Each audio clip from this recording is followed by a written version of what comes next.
at 7:29. It is time to take that little trek, take that little expedition deep into the mind of Matthew Archbold, creator of Creative Minority Report, and all-around nice guy, and of course a famous author too. Matt Archbold, there in in your cave, I guess, wherever you do this thing from. So good morning, Matt. How are you? I'm doing great.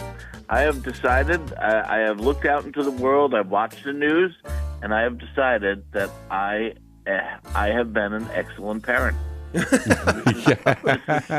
we get the kids' opinion on this? Yeah. Or, yeah. Well, no, they're idiots. Why would I ask them? Well, there's the proof right there that you're an excellent parent. That's right.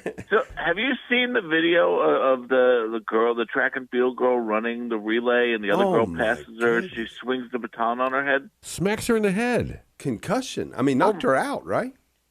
Awful. Just awful. But my kids never did that. Oh, my goodness. Well, there you go. And you want to know why? Because I gave them no running talent, and they never even got close enough to the other runners to hit them. See, that's good parenting right there. That's good parenting. It's preventative parenting. That's what I'm talking about.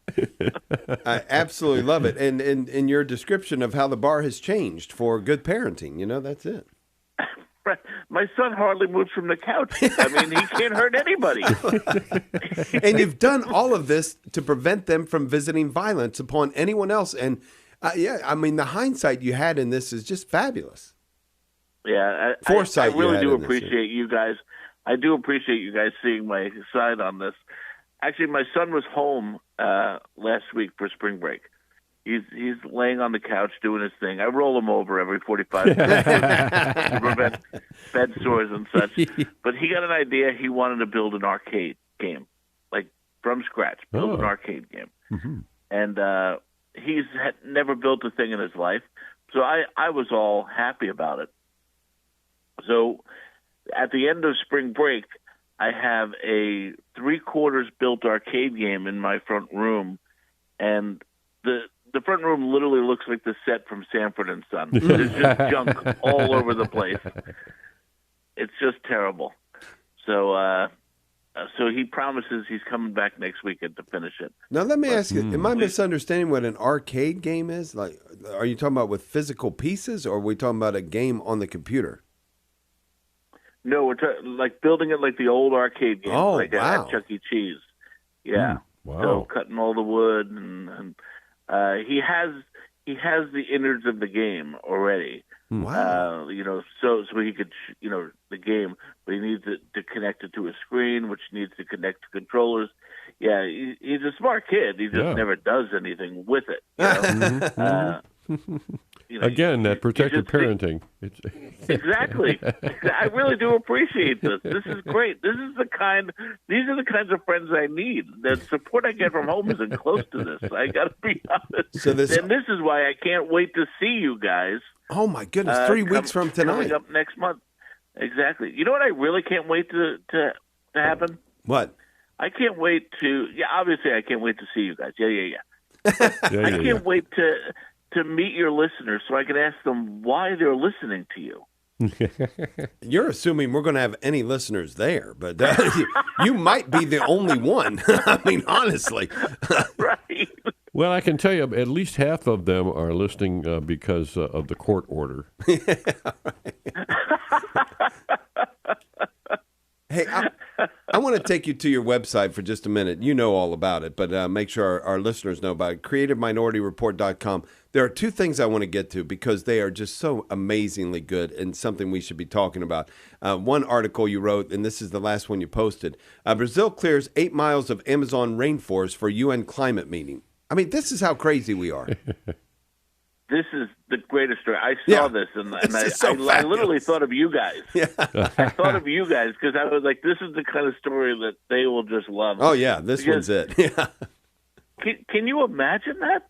Clearing 8 miles of Amazon rainforest so you can have a emergency climate change meeting. It really does make you see the hypocrisy of it. And like they always say, I'll start worrying about the climate when the people who profess to worry about the climate actually act like the climate's in danger. You know. Yeah, you got to clear space for those private jets to land. Right? Yeah, right. Exactly. Exactly. Yikes. You know, when they're traveling all over the world, but that's just crazy. And the thing is, you know, I in the beginning, you know, you remember the roads in the 80s? There was garbage all over the sides of roads. Do you remember how bad that used to be? People used to just litter. So, like the environmentalist movement, I really did appreciate it in the beginning so much, you know, because we don't. If you see someone throw something out now, it feels like a sin. You know, see that, and it's horrifying. You're like, why would you do that?